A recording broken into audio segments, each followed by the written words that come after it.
دو طرف سے صحیح کرنا ہے. ایک رخ اللہ کی طرف کا، ہمارا ایک رخ اللہ کی طرف ہے اور ایک رخ مخلوق کی طرف ہے. کیونکہ ہم سب کے درمیان میں رہتے ہیں اور سب ہمارے ساتھ رہتے ہیں، تو اللہ کی طرف کیا رخ ہونا چاہیے، مخلوق کی طرف کیا رخ ہونا چاہیے. اس کی رہبری کے لیے اللہ تعالیٰ نے نبیوں کو بھیجا کہ اللہ کی طرف کا رخ صحیح ہو جائے. ورنہ تو اگر نبی نہ ہوتے اور نبی کی رہبری نہ ہوتی تو جانوروں کی طرح زندگی ہوتی، جانوروں کی طرح. اور یہی اللہ نے فرمایا ہے کہ جن کے پاس دین نہیں ہے یا وہ دین کو مانتے نہیں ہے وہ تو چوپایوں کی طرح سے، اولئک کالانعام، وہ تو چوپائے ہیں. تو جانور میں کیا ہوتا ہے کہ جانور میں اپنی خواہش ہوتی ہے. جی ہاں، وہ خواہش کے تابع ہے، اپنی طبیعت کے تابع ہے. جو طبیعت میں آوے، جو خواہش میں آوے وہ کھائے، وہ پیے، اپنی خواہش پوری کرے، اور لڑنا کا موقع تو لڑے. جانور لڑتے ہیں تو یہ جانور کا پناہ ہے، یہ جانور کا مزاج ہے، کھانا پینا، خواہش پوری کرنا، لڑنا. لڑتے بھی ہیں جانور. یہ مزاج ہمارا نہیں ہے، بلکہ ہم کو اللہ تعالیٰ نے ایمان دے کر کے ایمانی مزاج بنایا ہے.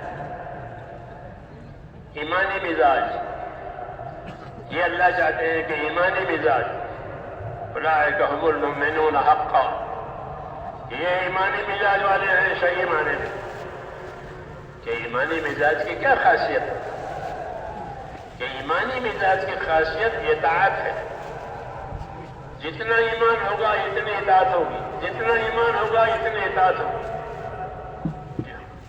جتنے ایمان میں کمزوری ہوگی اتنے اطاعت میں کمزوری ہوگی.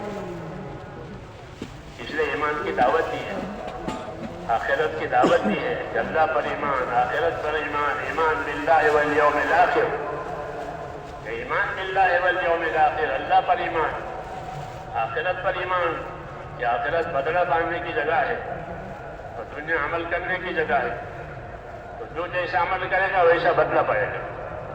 یہ بنیاد ہے ہماری ایمان کی. ایمان باللہ والیوم الآخر یہ نبیوں نے سکھایا ہے کہ مسلمان کا ایمان اللہ پر بھی ہے، آخرت پر بھی ہے، اور اللہ کے فرمانے سے نبیوں پر، کتابوں پر، فرشتوں پر. جی ہاں، اصل یہ ہے اللہ اور آخرت، یہ اصل ہے. جی ہاں، اگر یہ رہا تو پھر زمین کا فساد نہیں ہوگا کہ اللہ پر ایمان ہے اور آخرت کا رجحان ہے. صحابہ کرام کے بارے میں یہ آتا ہے کہ وہ یہ کہتے تھے کہ انما ہممنا الآخرہ، ہمارے عزائم آخرت بنانے کے، ہمارے ارادے، ہماری نیتیں آخرت بنانے کے. کہ آخرت بنانی پڑے گی، آخرت بنانی پڑے گی، اس کی تعمیر کرنی پڑے گی. وہاں رہنا ہے، اس لیے آدمی اپنے رہنے کے لیے مکان بناتا ہے، تعمیر کرتا ہے. تو دنیا میں 60-70 برس کے لیے تو گھر بناتا ہے. آخرت کہ آخرت میں ہمیشہ رہنا ہے. تو آخرت کی تعمیر، کہ آخرت کی تعمیر ایمان سے اور اعمال سے ہوگی. یہی وہاں کی تعمیر کا سامان ہے کہ اپنے ایمان سے اعمال تیار کرو. یہ اعمال روزانہ اوپر جاتے ہیں، روزانہ اوپر جاتے ہیں، فرشتے لے جاتے ہیں اس کو. اسی سے اس کی آخرت بنتی ہے یا بگڑتی ہے. برے اعمال ہیں تو آخرت کا بگاڑ ہے، صحیح ہے تو آخرت کا بناؤ ہے. یہ ہمارا عقیدہ اور ایمان ہے اور یہی حقیقت بھی ہے. اس لیے ہم کو دعوت دی کہ اپنے ایمان کو سنبھالو. تو میں حضور صلی اللہ علیہ وسلم کی وہ دعا والی بات کر رہا تھا کہ حضور صلی اللہ علیہ وسلم نے یہ دعا مانگی، اللہم اصلح لی دینی، یا اللہ میرا دین سنوار دے، میرا دین سنوار دے.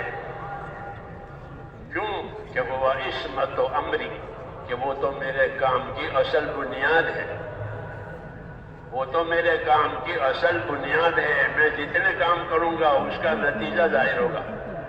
تو اگر دین والا ہے تو دین ہی نتیجہ آئے گا، نہیں تو دوسرا نتیجہ آئے گا.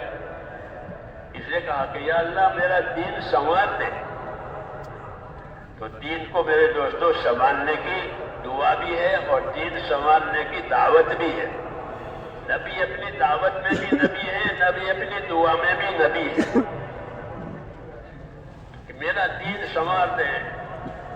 کیوں کہ اس پر میرا سارا دار و مدار ہے کہ دنیا کی سلامتی اور آخرت کی نجات, یہ دونوں باتیں دین پر موقوف ہیں. اگر دین رہا تو دنیا کی سلامتی ہے, یہاں سلامتی آئے گی دین کی وجہ سے, اور آخرت میں نجات ہوگی دین کی وجہ سے.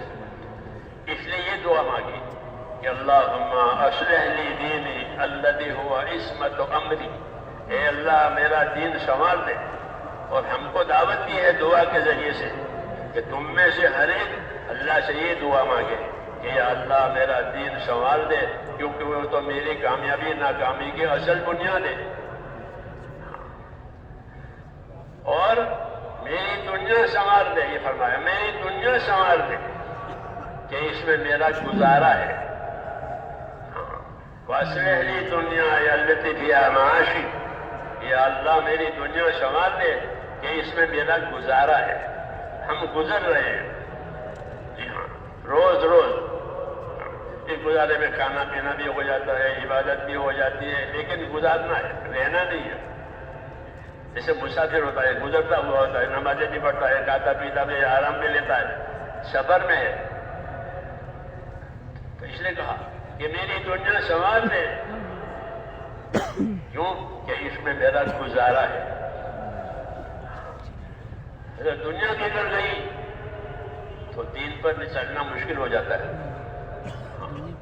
اور دنیا میں سلامتی رہی, عافیت رہی, تو آدمی اپنا دین کا بھی کام کر لے گا, اپنی ضرورت بھی پوری کر لے گا. اس لیے حضور صلی اللہ علیہ وسلم نے عباس ابن عبد المطلب سے فرمایا کہ اپنے لیے اللہ سے عافیت مانگا کرو. یہ طریقہ بتا, اپنے لیے اللہ سے عافیت مانگا کرو. جی ہاں, کہ عافیت کے ساتھ زندگی گزر جاوے تاکہ دین بھی بنے, دنیا بھی بنے. یہ بھی ایک رہبری اور شفقت کی بات ہے. یہ حضور صلی اللہ علیہ وسلم کی ہمارے حال پر شفقت ہے, کیونکہ یہاں پریشانیاں آتی ہیں, بیماریاں آتی ہیں, کہ پریشانیوں سے بھی بچنے کے لیے, بیماریوں سے بچنے کے لیے اللہ سے عافیت مانگو. عباس ابن عبد المطلب سے حضور نے فرمایا کہ عافیت مانگو. کہ عافیت کسے کہتے ہیں؟ عافیت کسے کہتے ہیں؟ تو عافیت کا مطلب علماء نے یہ بتایا, جس کے ماننے کی ہدایت دی ہے.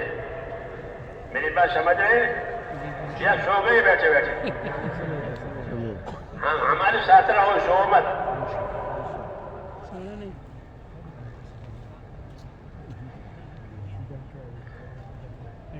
تو عافیت کے لیے فرمایا, چچا جان سے کہ عافیت مانگو. تو میں کہہ رہا کہ عافیت کیا چیز ہے؟ یہ باتیں سیکھنے کی ہیں. تبلیغ, دین سیکھنا, خالی پھرنا نہیں, دین سیکھنا. دین سیکھتے ہوئے پھرنا, سکھاتے ہوئے پھرنا. یہ چکی کی طرح دانا بھی لے آٹا بھی دے, دانا بھی لے آٹا بھی دے. چکی میں کہ خالی چکی چلے, تو دین یہ ہے کہ دین لیتے رہو, دین دیتے رہو. علم و ذکر اسی لیے ہے, علم و ذکر اسی لیے. تو عافیت کی بات کہہ رہا تھا میں کہ عافیت کسے کہتے ہیں؟ عباس ابن مطلب سے حضور نے فرمایا اللہ سے عافیت مانگو. تو علماء نے فرمایا عافیت اس کو کہتے ہیں کہ اللہ مجھے عافیت دے. کہ عافیت اس کو کہتے ہیں کہ آدمی کسی دینی فتنے میں نہ پڑے,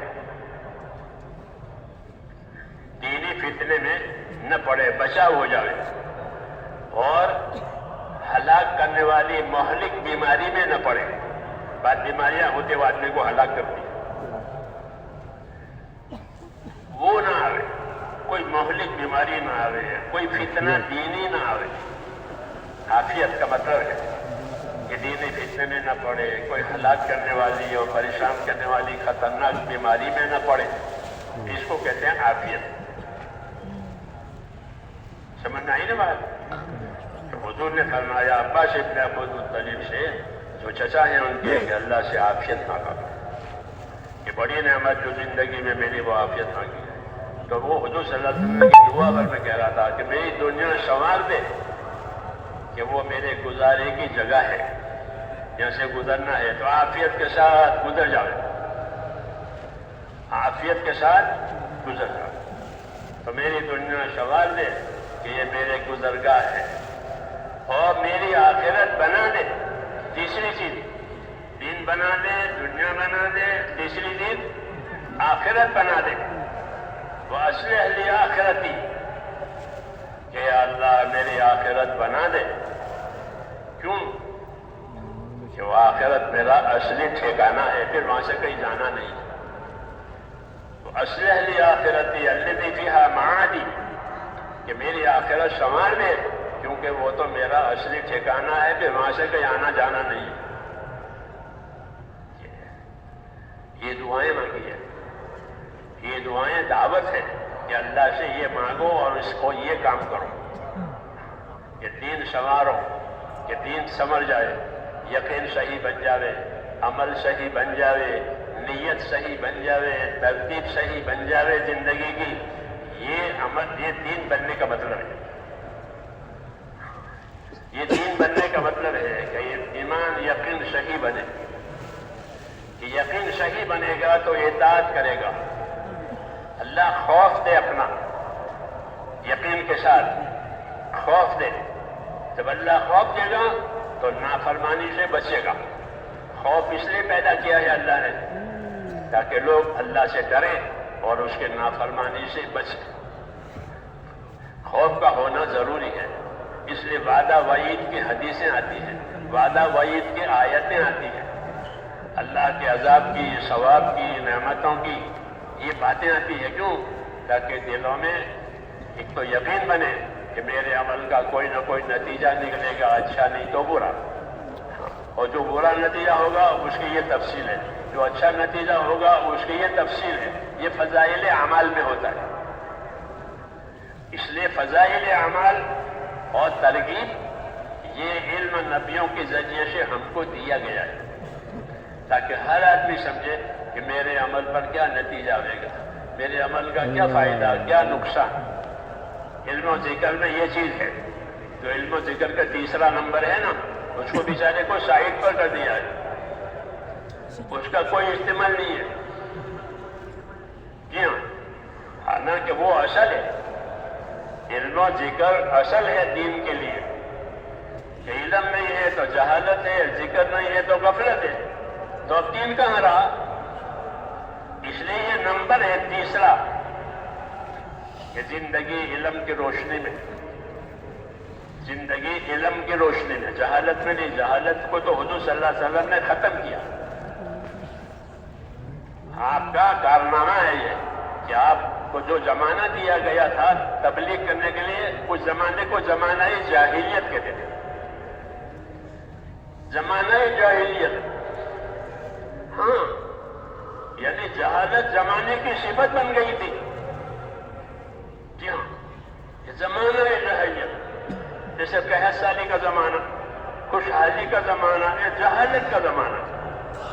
یہ جہالت اس زمانے کی صفت بن گئی تھی، آپ نے اس جہالت کو ختم کیا۔ ایمان دیا، لوگوں کو علم دیا۔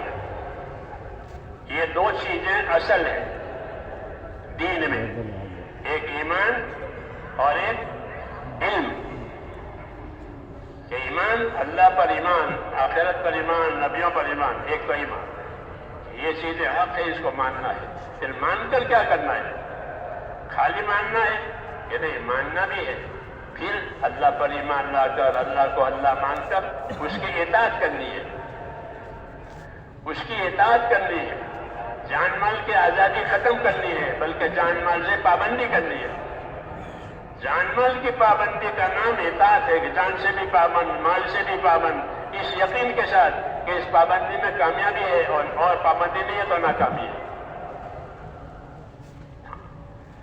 تو ایمان کا تقاضا ہوتا ہے اطاعت کرنا، کہ ہم اللہ پر ایمان لائیں یعنی اطاعت کریں گے، اللہ کی بات مانیں گے، عبادت کا حکم دیں گے تو عبادت صحیح کریں گے، لوگوں کے ساتھ کا برتاؤ کا حکم دیں گے تو لوگوں کے ساتھ برتاؤ بھی صحیح کریں گے. غرض کہ جو بات اللہ فرمائیں گے ہم اس کو پورا کریں گے. اطاعت، جان مال کی آزادی ختم، اب جان مال سے اللہ کی تابعداری، جس کا نام اطاعت. تمام نبیوں کی دنیا میں آنے کی یہی غرض ہے کہ زندگیوں میں اطاعت آ جاوے. اس لیے نبی آتے، وہ حکومت کرنے کے لیے نہیں آتے، اپنی کثرت کے لیے بھی نہیں آتے. کل ایک ہی بات ہے کہ اللہ کے بندوں میں اللہ کے اطاعت آ جاوے. یہی دعوت اور تبلیغ کا مقصد یہ ہے کہ اللہ کی زمین پر اللہ کی اطاعت. وَمَا أَرْسَلْنَا مِن رَّسُولٍ إِلَّا لِيُطَاعَ بِإِذْنِ اللَّهِ کہ جب کبھی ہم نے زمین پر کوئی رسول بھیجا ہے تو اس مقصد کے لیے بھیجا ہے کہ وہ رسول لوگوں کو اللہ کی اطاعت اور تابعداری کی رہبری کرے تاکہ ان کی آزادی ختم ہو جائے اور وہ تابعداری کرے. اطاعت کا کیا نتیجہ ہوگا؟ اطاعت کا کیا نتیجہ ہوگا؟ کہ اطاعت کا نتیجہ رحمت. اطاعت کا نتیجہ رحمت. کہ جب اطاعت ہوگی تو رحمت آئے گی. اطیعوا اللہ واطیعوا الرسول لعلکم ترحمون. اطاعت کرو اللہ کی، اس کے رسول کی، تاکہ تم پر رحم ہو جائے. تو دنیا آخرت میں رحمت لینے کے لیے صرف اطاعت کا راستہ ہے، دوسرا راستہ نہیں ہے. دوسرا راستہ نہیں ہے. دوسرے راستے معاشیت کے اطاعت نہیں ہے، حکومت مل گئی، اطاعت نہیں ہے، دولت مل گئی، اطاعت نہیں ہے، زمینداری مل گئی، کچھ نہیں.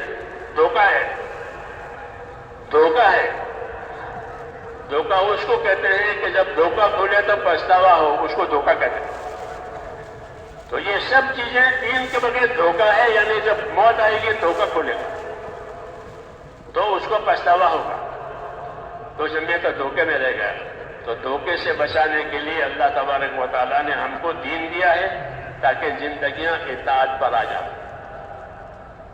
اللہ کی عبادت، اطاعت کا بڑا حصہ یہ ہے کہ اللہ کی اطاعت کی جائے، اللہ کی عبادت کی جائے. جو چیزیں اس نے فرض کی ہیں، اللہ کے فرائض، وہ فرائض اہتمام سے ادا کیے جائیں. فرائض، جو چیزیں اللہ کے فرائض میں سے ہیں وہ اللہ کے حقوق کہلاتے ہیں. عبادت کہلاتی ہے، وہ اللہ کے حقوق ہیں. نماز اللہ کا حق ہے. ہاں، نماز اللہ کا حق ہے کہ اللہ کی یاد کے لیے نماز قائم کرو، تو نماز اللہ کا حق ہے. زکوٰۃ غریبوں کا حق ہے کہ نہ؟ اللہ کا حق ہے کہ میرے لیے اتنا مال نکالو، پھر میں جس کو کہوں اس کو دو. سمجھ میں آئی بات؟ علم و ذکر میں یہ سب چیزیں ہیں، مگر علم و ذکر بیچارہ شاہد پر ہو گیا، خالی کھوروز رہ گیا. 8 قسم کے لوگ قرآن نے بتائے ہیں جن کو زکوٰۃ دی جائے گی. سمجھے نہیں؟ کیوں؟ زکوٰۃ اللہ کا حق ہے، جس کو چاہے دلا دو. تو ایسا نہیں ہے کہ کوئی مانگنے والا ہے تو زکوٰۃ دے دی، سنڈے والا کہ نہیں. دیکھو، زکوٰۃ کا حقدار ہے تو حق اس کو زکوٰۃ دو، کیونکہ یہ فرض ہے. تو فرض کو اپنی جگہ پر ادا کرنا ہے. مولانا یوسف صاحب فرماتے تھے جس طرح نماز ادا کرنی ہے تو پاک جگہ پر نماز ادا ہوگی، اس طرح زکوٰۃ دینی ہو کہ زکوٰۃ کا حقدار دیکھو، زکوٰۃ کا حقدار دیکھو تاکہ حقدار کو حق پہنچ جائے. تو میں نے کہا قرآن پاک میں اللہ تعالیٰ نے زکوٰۃ لینے والوں کی 8 قسمیں بتائی. ان کو زکوٰۃ دینا، کیونکہ زکوٰۃ اللہ کا حق ہے. اللہ جس کو کہے اس کو دینا. سمجھ میں آئی نا بات؟ یہ میں اس پر کہہ رہا تھا کہ فرائض جو ہیں وہ اللہ کے حقوق ہیں. نماز، روزہ، زکوٰۃ، حج، یہ تو عبادت کے لائن ہے. دوسرے فرائض حلال کمانا، حلال کھانا، یہ بھی فرائض میں سے ہیں. جی ہاں، یہ بھی فرائض میں سے ہیں. کیوں کہ اگر حرام کھانا ہو گیا، حرام کمانا ہو گیا تو عبادتیں فیل ہو جائیں گی. پھر وہ عبادت قبول نہیں ہوگی جو حرام کھا کے کی ہے۔ ہاں، یہ ضابطہ ہے اللہ تعالیٰ کا کہ اللہ کے فرائض بھی ادا ہو، کھانا کمانا بھی حلال ہو، تو پھر نجات کا راستہ ہے، تو یہ نجات کا راستہ ہے۔ من عمل بسنت، کہ جس نے سنتوں پر عمل کیا اور حلال کھانا کھایا اور لوگوں کو اس کی طرف سے کوئی تکلیف نہیں پہنچی تو یہ جنت میں جائے گا۔ یہ قاعدے بتائے، یہ قاعدے بتائے۔ تو پہلا حق اللہ کا ہے، وہ فرائض کا ہے، کیا کہ نماز، روزہ، زکوٰۃ، حج، یہ چیزیں اہتمام سے ادا ہو، یعنی اس کا علم بھی ہو، اس پر عمل بھی ہو۔ کہ نماز کے لیے کیا کیا علم ہونا چاہیے، نماز کے فضائل، نماز کے مسائل، زکوٰۃ کے فضائل، زکوٰۃ کے مسائل، روزے کے فضائل، روزے کے مسائل، حج کے فضائل، حج کے مسائل۔ یہ عبادت کے صحیح کرنے کے طریقے ہیں کہ فضائل کی وجہ سے اس عمل کی قیمت معلوم ہوگی کہ مجھے اس عمل پر اللہ کیا دیں گے۔ ہر مزدور مزدوری سے پہلے طے کرتا ہے مجھے اس محنت پر کیا ملے گا، پھر وہ راضی ہو جاتا ہے، وہ محنت کرتا ہے۔ تو اس طرح دنیا ہے کہ اللہ نے دنیا میں ہم کو یہ دی ہے کہ تمہیں کیا ملے گا تمہارے عملوں پر، وہ جاننا ضروری ہے۔ کوئی مزدور ایسا نہیں ہوتا کہ وہ اپنی مزدوری نہ جانے اور کام کرے، ایسا ہے کوئی کہ تنخواہ کتنی کہ پتہ نہیں کتنی تنخواہ ہے، ایسا کوئی نہیں کرتا۔ ہم کو بھی ایسا نہیں رکھا کہ جو عمل کرو اس کی فضیلت جانو کہ اس پر مجھے اللہ کیا دیں گے۔ اس کو علم فضائل کہتے ہیں کہ علم فضائل سے یقین پیدا ہوگا کہ مجھے اللہ یہ دینے والے ہیں، شوق پیدا ہوگا، شوق پیدا ہوگا، فضیلت سن کر کے شوق پیدا ہوتا ہے، وعید سن کر خوف پیدا ہوتا ہے، وعید سن کر خوف پیدا ہوتا ہے۔ اس لیے وعدہ، وعید اور فضائل کا علم دیا گیا ہے تاکہ اللہ کے فرائض اور اللہ کے حقوق صحیح طریقے سے ادا کریں، یقین کے ساتھ، خوف کے ساتھ، خوف کی چیزوں میں خوف اور دوسری چیزوں میں یقین کہ مجھے اللہ یہ ثواب دیں گے، یہ برکت ہوگی، یہ دعا قبول ہوگی۔ اس کے لیے علم فضائل دیا گیا ہے تاکہ اللہ کے حقوق کے ادا کرنے میں ذوق شوق ہو، اور اللہ کی حدود، جہاں اللہ کی حد ہے وہاں کا کوئی نہ جاوے، اس حدود کی پابندی کے لیے وعیدیں آئی، عذاب کی باتیں آئی کہ دیکھو یہ حد ہے، یہاں کے کوئی نہ جاوے، اللہ کے حد سے دور رہو، حد مت توڑو۔ اس سے دین بنتا ہے، اس سے دین بنتا ہے۔ حدود اور حقوق، حدود اور حقوق، جتنی حرام چیزیں ہیں وہ اللہ کے حدود ہیں، وہ سرحد ہے، بارڈر ہے، وہاں کوئی نہ جاوے، وہاں کوئی نہ جاوے، یہ بارڈر ہے۔ اور جتنے فرائض ہیں وہ اللہ کے حقوق ہیں، حقوق ادا کرو اور حدود پر مت جاؤ، حد پر مت جاؤ۔ یہ کہا تلک حدود اللہ فلا تعتدوها، یہ اللہ کے حدود ہیں، یہ سرحد ہے، یہ بارڈر ہے، وہاں کوئی نہ جاوے۔ اس سے بنے گا میرے دوستو دین، کہ حرام سے بچنا، فرائض کو ادا کرنا۔ اللہ کے فرائض ادا کیے بغیر کوئی بھی خدا کی رحمت سے قریب نہیں ہو سکتا، چاہے کتنی نفلی عبادت کرے۔ عبداللہ بن عباس سے کسی نے فتویٰ پوچھا، بڑے عالم ہیں عبداللہ بن عباس، کہ ایک آدمی دن بھر روزہ رکھتا ہے، رات بھر عبادت کرتا ہے، لیکن جمعہ کی نماز میں اور جماعت کی نماز میں نہیں ہوتا، جمعہ کی نماز میں اور 5 وقت کی جماعت کی نماز میں نہیں ہوتا، باقی دن بھر روزے، رات بھر عبادت، اس کے بارے میں کیا فتویٰ ہے؟ فرمایا دوزخ میں جائے گا۔ کیا فرمایا؟ دوزخ میں جائے گا، کہ اللہ کے فرائض غائب کر دیے۔ جی ہاں، تو فرائض، نوافل فرائض کے لیے ہے، اور فرائض اللہ کے حقوق ہیں۔ ہاں، اس کی تکمیل کے لیے نوافل دیے.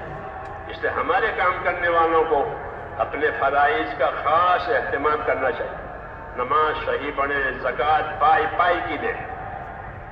مولانا الیاس صاحب فرماتے تھے میں چاہتا ہوں میرے ساتھی اپنی پوری زکوٰۃ ادا کریں, کیونکہ زکوٰۃ کا حساب تو اللہ ہی جانتا ہے کون کتنی دیتا ہے.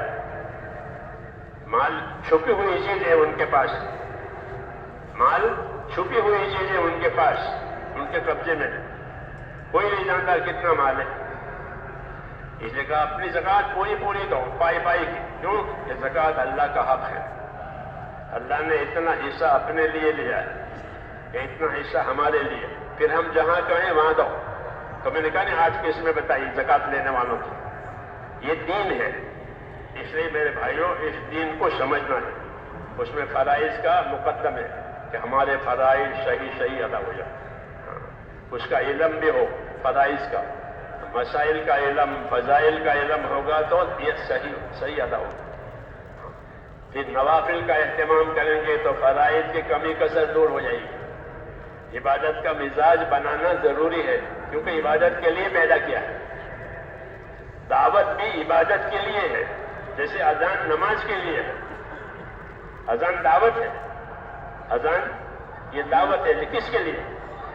کہ نماز کے لیے. یہ خالی اذان دیا کریں, خالی اذان دیا کریں کہ ہم تو دعوت میں ہیں. ارے بھلے آدمیوں, دعوت تو عبادت کے لیے ہے, جیسے اذان نماز کے لیے.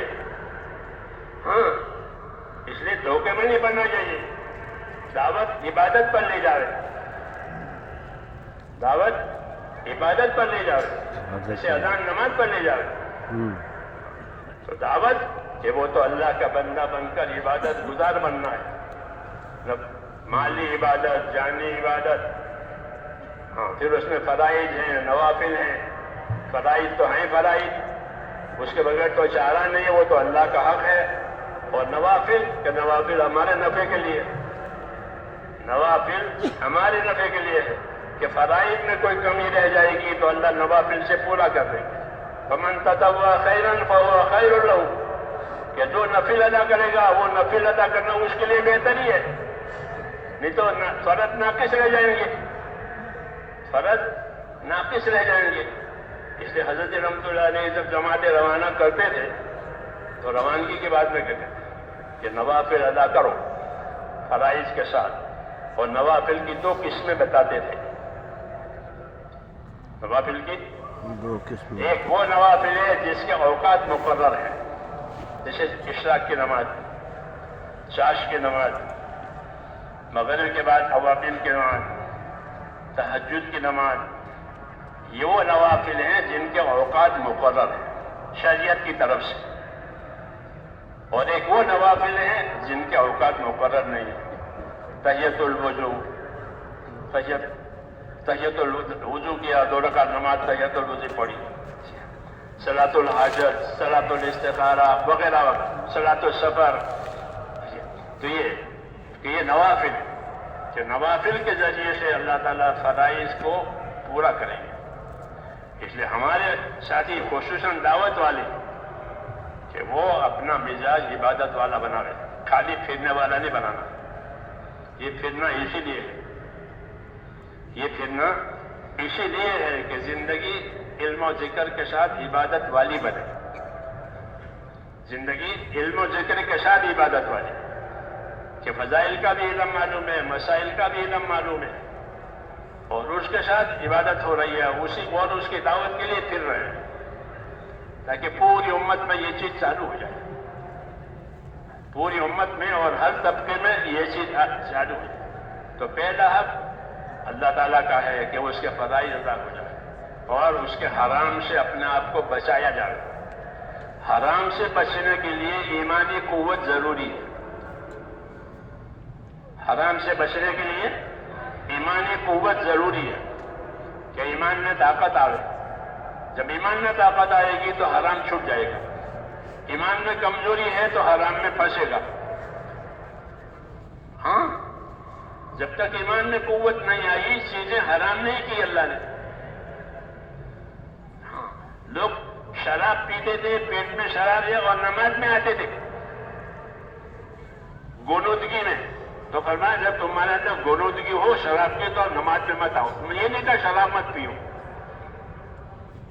کیونکہ ابھی شراب چھوڑنے کی طاقت نہیں آئی ہے. ابھی ایمان میں اتنی طاقت نہیں ہے کہ شراب چھوڑے.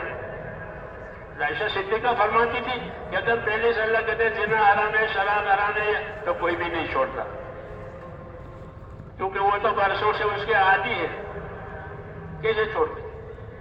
بلکہ ایمان کی محنت میں ڈال کر کے ایمانی قوت پیدا کروائی، پھر ایمانی قوت کی وجہ سے حرام سے بچنا نصیب ہو جاتا ہے کہ یہ حرام ہے نہیں کرتا. تو شراب چھوڑ دی، سب چیزیں چھوٹ گئی. آخر میں سود بھی چھوڑا.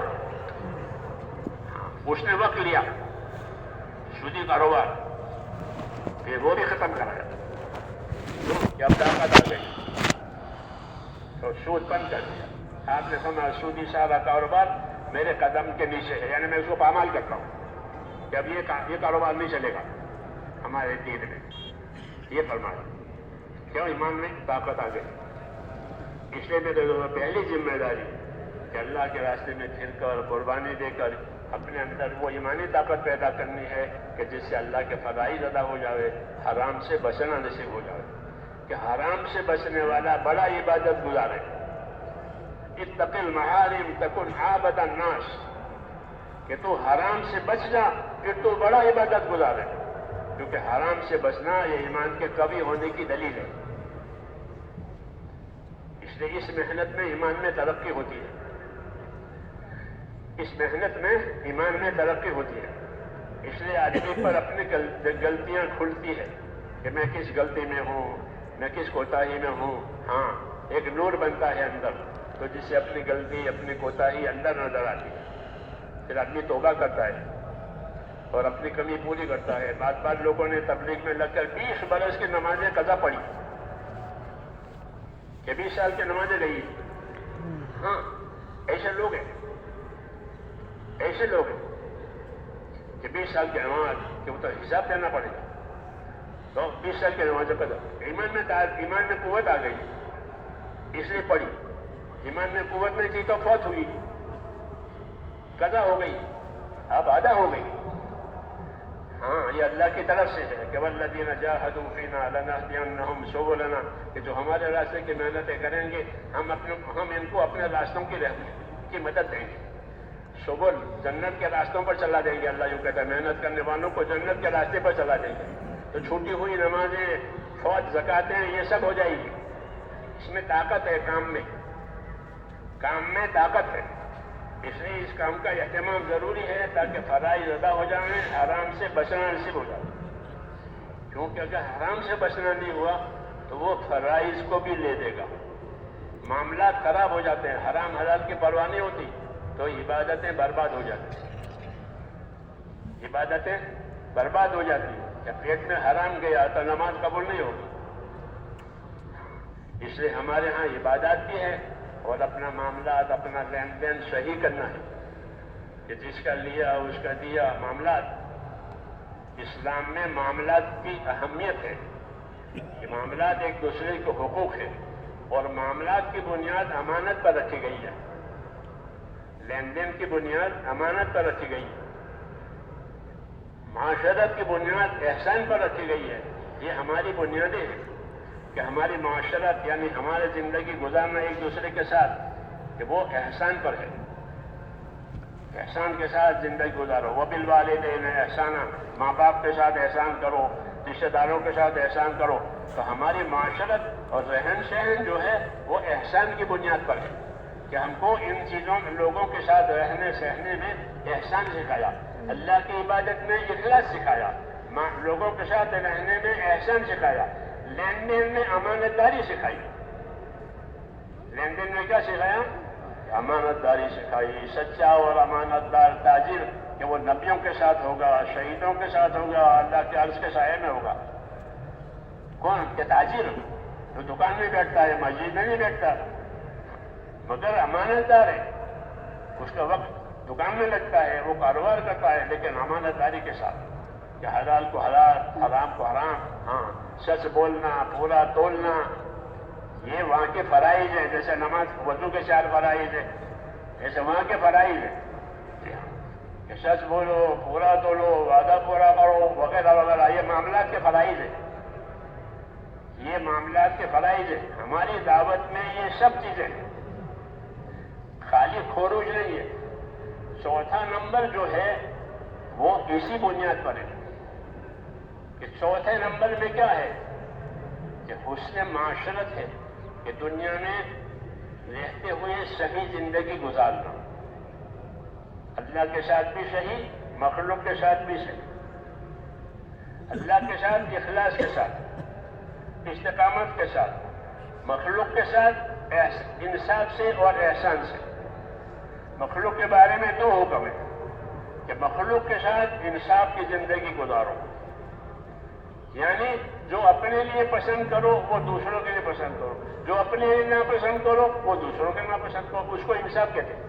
تو یہ ایک پلے میں یہ ہے، وہ ہے ایک پلے میں وہ ہے، اتنا حق اس کا، اتنا حق میرا.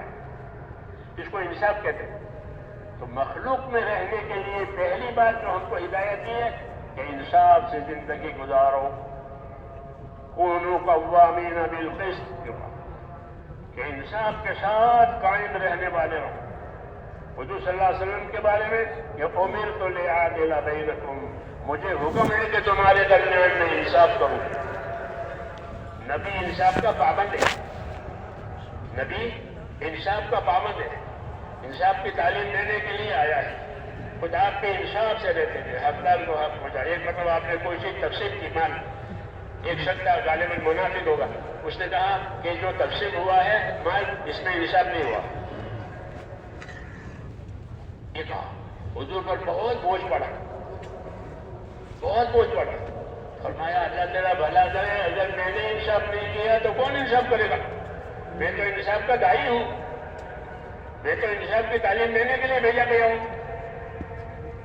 تو انصاف کے ساتھ زندگی گزارنا بندوں میں. مولانا یوسف صاحب فرماتے ہیں کہ اللہ کے بندوں میں بندہ بن کر رہے. کیسا رہے؟ بندہ بن کر، بڑا بن کے نہیں کہ بندوں میں بنتے جاؤ. یہ بھی بندے، میں بنتا حضور رہا، میں بھی اللہ کا بندہ ہوں، میں بھی ایک انسان ہوں. تو اللہ کے بندوں میں بندہ بن کر رہنا، جی، یعنی جو اپنے لیے پسند کرے وہ دوسروں کے لیے پسند کرے، جو اپنے لیے پسند کرے اس کو انصاف کہتے ہیں. اس کو انصاف کہتے ہیں. ان اللہ یامر بالعدل والاحسان، اللہ حکم دے گا ہم کو کس چیز کا؟ کہ انصاف کرنے کا، کہ انصاف کے ساتھ رہو. ہر ایک کے ساتھ، گھر والوں کے ساتھ بھی، دوسروں کے ساتھ بھی، ہر بات میں انصاف کے ساتھ رہو. انصاف ہر وقت فرض ہے اور ظلم ہر وقت حرام ہے. انصاف نہیں ہوگا تو ظلم ہوگا، ظاہر بات ہے. انصاف نہیں ہوا تو ظلم ہوا. تو انصاف ہر وقت فرض ہے اور ظلم ہر وقت حرام ہے. جی ہاں، یہ اس لیے کہا حکم دیا ہے ان اللہ یامر بالعدل والاحسان، اللہ حکم دے گا تم کو انصاف کے ساتھ رہنے کا. تو اللہ کے بندوں میں انصاف کے ساتھ رہیں، اللہ کے مخلوق میں انصاف کے ساتھ رہیں. حضور صلی اللہ علیہ وسلم صحابہ سے فرماتے تھے کہ جانور پالتے ہو، جانور سے نفع اٹھاتے ہو، ان جانوروں کے بارے میں اللہ سے ڈرو کہ ان کی راحت، ان کا کھانا پینا، ان کا چارہ گزارا، اس کا اہتمام کرو. جب سفر ختم ہوتا تھا تو ہدایت کہ ان پر سے بوجھ اتار دو، جانور پر سے، جانور کی پیٹ خالی کر دو. تم کو راحت کی ضرورت ہے، اس کو بھی راحت کی ضرورت ہے. کیوں کہ انصاف کا تقاضا ہے کہ جانور کو بھی اذیت ہوتی ہے، جانور کو بھی ایجا ہوتی ہے. جی ہاں، اور جانور کو بھی حاجت ہوتی ہے، وہ بھی راحت کا محتاج ہے، ہم بھی راحت کے محتاج ہیں. تو کہا کہ یہ گونگے جانوروں کے بارے میں اللہ سے ڈرو. وہ بولتے نہیں ہیں اپنی راحت ضرورت کے بارے میں، تم ڈرو اللہ سے اور ان کے راحت ضرورت کو دیکھا کرو. یہ انصاف کی بات کہی ہے. کیسی بات کہی ہے؟ ہاں، کہ آپس میں انصاف سے رہو. ان اللہ یامر بالعدل والاحسان، اور انصاف سے آگے احسان کرو. انصاف میں تو یہ ہے کہ یہ تیرا ختم، اور احسان میں یہ ہے یہ تیرا ہے اور یہ میری طرف سے تمہیں دیتا ہوں، یہ میری طرف سے تمہیں دیتا ہوں. دکان والوں سے فرمایا کہ زن و ارج ہے، تول کے دے، دکاندار سے کہا تول کے دے، یہ ایک حکم کہ زن تول کے دے، وعد جائے اور جھکتا دے. تو تول کے دینا فرض ہے، تولنا یہ فرض، پیسے نہیں ہے. 1 کلو شکر کے تو 1 کلو شکر کے پیسے لیے ہیں تو 1 کلو برابر تول کر دینا، یہ تو فرض ہے. اور احسان کیا ہے؟ جھکا ہے کہ زن وعد جائے، تول اور جھکتا دے. کیونکہ اللہ نے حکم دیا ان اللہ یامر بالعدل والاحسان، کہ اللہ حکم دے گا تو میں انصاف کرنے کا اور احسان کرنے کا. تو پورا تولنا یہ تو انصاف ہے، واجب ہے، اور جھکتا دینا احسان ہے. اسلامی معاشرت اور اسلامی رہن سہن کی بنیاد احسان پر ہے. کس پر ہے؟ ہاں، احسان سکھایا ہم کو اپنے معاشرت میں. وَاعْبُدُوا اللَّهَ وَلَا تُشْرِكُوا بِهِ شَيْئًا وَبِالْوَالِدَيْنِ إِحْسَانًا وَبِذِي الْقُرْبَىٰ وَالْيَتَامَىٰ وَالْمَسَاكِينِ وَالْجَارِ ذِي الْقُرْبَىٰ. یہ لمبی آیت ہے سورہ نساء کی. اس میں حکم کیا کہ عبادت تو کرو ایک اللہ کی، اس میں شرک کی جگہ نہیں ہے. اور پھر بچوں کے ساتھ احسان کا معاملہ کرو. سب سے زیادہ احسان کے حقدار تمہارے ماں باپ ہیں. احسان کے حقدار کون ہیں؟ کہ ماں باپ سب سے زیادہ، کیونکہ اللہ رسول کے بعد ان کا حق ہے. اللہ رسول کے بعد ان کا حق ہے. تو وَبِالْوَالِدَيْنِ إِحْسَانًا، کہ ماں باپ کے ساتھ احسان کرو، پھر رشتہ داروں کے ساتھ احسان کرو، پھر پڑوسیوں کے ساتھ احسان کرو. جتنے تعلقات اتنے احسان. ہاں، اور احسان کے درجے ہیں. فضائل صدقات پڑھو گے تو اس میں صلہ رحمی وغیرہ کی باتیں تفصیل سے ہے. یہ کتابیں دیکھنی چاہیے. یہ ہماری طریقہ حیات میں داخل ہے کہ ہم زندگی کیسے گزاریں گے، تو اس میں یہ ساری باتیں ہیں. بہت اہم چیزیں ہیں اس میں. تو میں نے کہا رشتہ داروں کے ساتھ اور تعلق والوں کے ساتھ احسان کرنے کا حکم دیا. قریب کے تعلقات، دور کے تعلقات. مثلا ایک دادا کی اولاد ہے، وہ ساتھ ساتھ رہتے ہیں. رشتہ دار بھی ہیں، پڑوسی بھی ہیں، بھائی بھی ہیں، پڑوسی بھی ہیں. تو ان کا حق زیادہ ہے. اور ایک بھائی تو نہیں ہے سگا، لیکن پڑوسی ہے اور مسلمان ہے، تو اس کے 2 حق ہیں، پڑوسی ہونے کا اور مسلمان ہونے کا. تیسرا پڑوسی ہے لیکن غیر مسلم ہے. پڑوسی ہے غیر مسلم، مسلمان نہیں ہے، کہ اس کا بھی حق ہے. کیوں؟ تو اس کے لیے صرف پڑوس کا حق ہے. اسلام نہیں ہے، رشتہ داری نہیں ہے. ورنہ 3 حق ہوتے ہیں: اسلام، رشتہ داری، پڑوسی. تو رشتہ دار میں تو وہ دونوں آ جاتے ہیں، اسلام بھی اور رشتہ داری. یہ غیر مسلم ہے لیکن ہمارا پڑوسی ہے، تو کہ اس کے ساتھ احسان کیا جائے گا. عبداللہ بن عمر رضی اللہ عنہ کے بارے میں ہے کہ وہ اپنے پڑوسی کا بہت اہتمام کرتے تھے. وہ یہودی تھا. پڑوسی کون تھا؟ مدینہ میں یہود آباد تھے، یہود نصارہ. تو پوچھتے رہتے تھے کہ ان کے ہاں کوئی چیز بھیجی، پڑوسی کے ہاں کوئی چیز بھیجی اپنے گھر والوں سے، کہ ہمارا پڑوسی. تو حضور نے پڑوسی کے ساتھ سلوک کرنے کی تاکید کی ہے. فرمایا جبریل نے مجھ کو پڑوسیوں کے ساتھ سلوک کرنے کی اتنی تاکید کی کہ میں یوں سمجھنے لگا کہ شاید پڑوسی کو مال کا بھی وارث بنا دیں گے. جبریل نے مجھے پڑوسی کے بارے میں اتنی تاکید کی کہ مجھے ایسا لگا کہ شاید مرنے کے بعد بھی پڑوسی کو وارث بنا دیں گے، جیسے رشتہ دار کو وارث بنا. اس لیے یہ حقوق ہے، اس کے فضائل ہیں، اس کے وعید ہیں کہ جو اپنے پڑوسیوں کو ستائے گا وہ اپنا گھر کھوئے گا. بالکل، پڑوسی کو ستائے گا اپنا گھر کھوئے گا. کتابوں میں لکھا ہے کہ من آتا جا رہا ہوں ورثہ دار ہوں، کہ جس نے پڑوسی کو ستایا اس نے اپنا گھر کھویا. ایسے حالات پیدا ہو جائیں گے، گھر کھوئے گا، پڑوسی تو رہے گا. یہ معاشرت کے حقوق کہلاتے ہیں. معاشرت کے حقوق کہلاتے ہیں کہ ہمارے ساتھ ان کا تعلق ہے تو پھر ان کا حق بھی ہے. رشتہ داری کا ہے، پڑوسی کا ہے. ساتھ ساتھ کام کاج میں ہوتے ہیں، ساتھ ساتھ کام کاج میں ہوتے ہیں، ساتھ ساتھ پڑھنے لکھنے میں ہوتے ہیں، ساتھ ساتھ سفر میں ہوتے ہیں.